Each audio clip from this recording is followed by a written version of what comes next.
So verse number 12, Surah Baqarah. ألا إنهم. So you have the mad and the ghunna.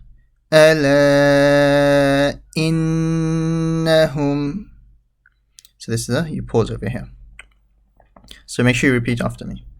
Next, humul mufsiduna. Humul mufsiduna.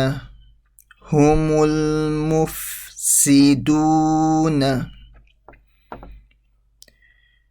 Wala killa. So the key joins onto the lam, you ignore the noon sakina. So whenever there's a sakin and then a shadda, you ignore the sakin. Wala killa yash'u. Make sure you say the ayn strong.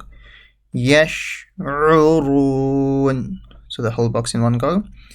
Wala killa yash'urun.